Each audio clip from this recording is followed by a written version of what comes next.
Please tell us your name and why are you here for? And also tell us for how long have you been here? And after this time, what have you observed? And what do you expect for the future with regard to the pandemic treaty? My name is James Love. People that know me call me Jamie, my nickname. I work for an organization called Knowledge Ecology International. It goes by the initials KEI. And I've been here, this is my second week at the negotiation. I've been at several other of these negotiations before. We're spending a lot of time here. We have two people here from KEI at the negotiation. And I think so far it's been pretty challenging for the delegates to bring this home. There are like a ton of brackets in the text, and I think one of the things on people's mind is there any way that they can come up with a clean text? Is there any way they can reach an agreement? They're divided on quite a few issues. They're divided on financing, on the benefit access and sharing provisions. They're divided on the intellectual property issues, and we're probably divided on lots of other things that I don't follow. And what is missing to advance to a convergence? Is an issue of leadership, is issue of process, or is rather a substantive issue that some people want something, the other one other, and they think that those are too important for them to negotiate? Well, it's always possible that some magician can make an agreement, regardless of what the starting position is. But the parties are pretty far apart on important issues. I think it's a combination of two things. One, they don't agree on quite a few things. I mean, at a fundamental level.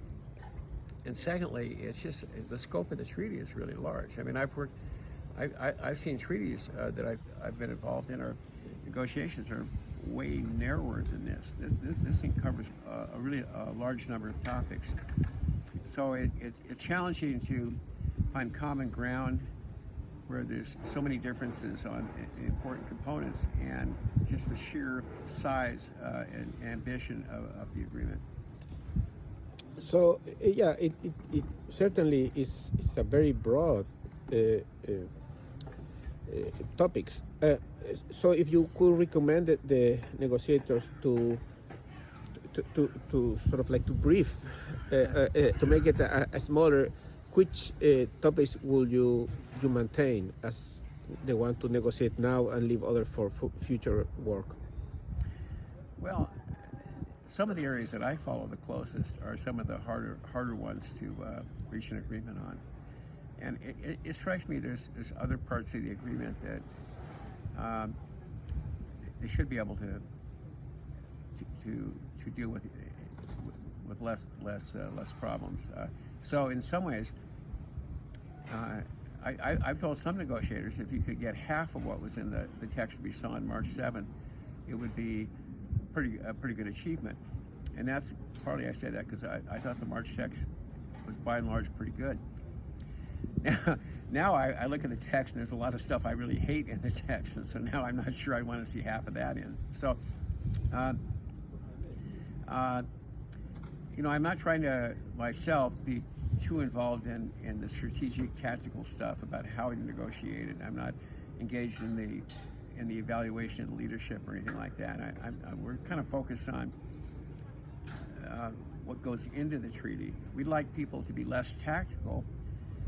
Right now, a lot of brackets are going in that people aren't really that serious about. They just put them in there because they want them as a bargaining chip. But we're kind of late in the game, or we should be late in the game to do that. So we like people to find a way to move closer to an agreement.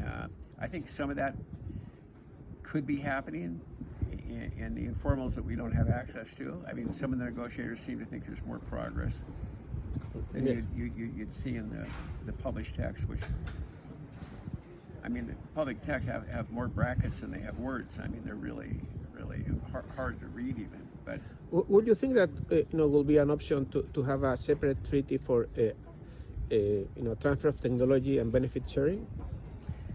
Maybe, yeah. I mean,